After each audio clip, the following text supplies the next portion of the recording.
Well, hello. And for today's Tea with the Shepherd, I thought I would do something a little bit more personal and just share a story.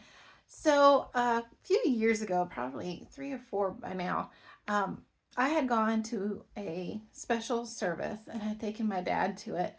And going there, I was really struggling with several things that I needed God's answers for. And I had felt like God was being really quiet in that season and just wasn't hearing his voice, or I was confused if I was hearing the right voice, and I was just really struggling. Also, my dad has a sickness that I was praying and kind of hoping, expecting. Actually, it was more than kind of hoping. I was expecting that there would be an opportunity for him to be healed during that service.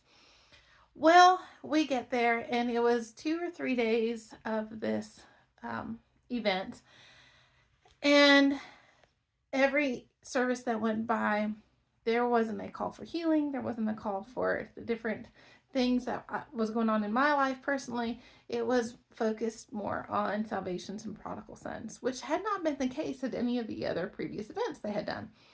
So I was really struggling with it. I was going, God, I was expecting to hear from you, and I really needed to hear from you this weekend. I desperately needed answers.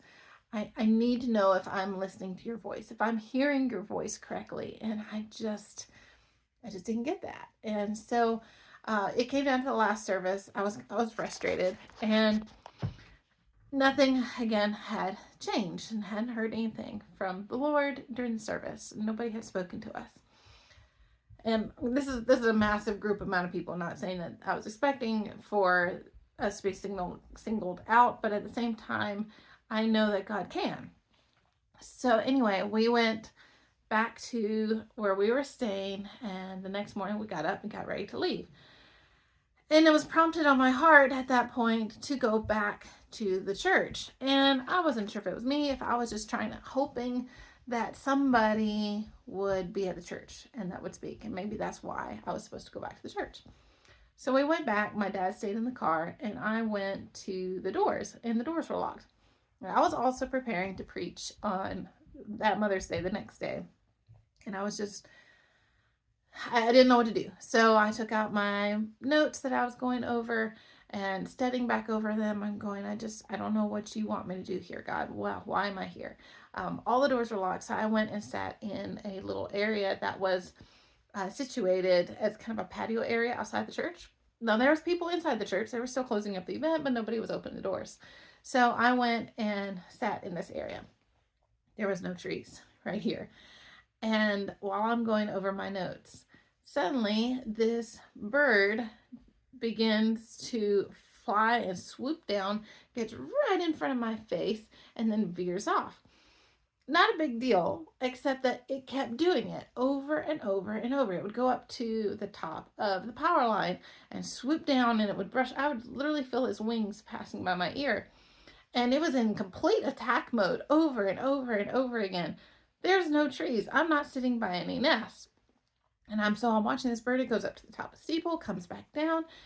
And finally, after a while, there's no nest. I don't see anything where there's a nest here. It's not possible for a nest to be here. But whatever the reason is, this bird doesn't like me right here. So I decided to move several feet away and went to a whole nother section of where it was outside the church. I thought, well, maybe I'm just whatever. I don't know what God's trying to do, if he was wanting me to move or not. So I just moved over, not really giving it much thought. And again, this bird comes and does it again. And then this time it sits right in front of me on top of the table, and it stares at me, and then it begins to fly around my head and shoom, flying, swooping, going at me constantly. I do not understand this bird. What on earth has gotten into this thing? So after a while, I finally give up trying to study my notes because I can't think now at this point. And I go back and I sit in the car with my dad. And my dad asked, so did you hear from God what you were trying to find out? And I said, no. But the weirdest thing, and I began to tell him about the bird. And I just sat there, and my dad and I just sat in quiet for a little bit. And my dad asked, well, do you think he was saying anything through it? And I paused again. I said, actually, yeah, I think I do.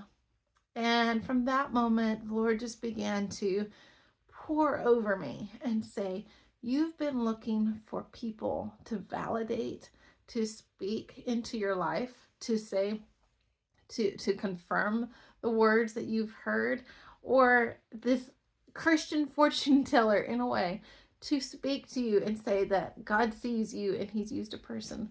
But this whole time, I've been right in your face. I've been telling you, you've been hearing me, you've seen me, you feel me. I am all around you and you know it. Why are you looking for somebody else to tell you? I see you and I hear you and I've spoken to you. I've been right in front of you, guiding you and pushing you where you need to go.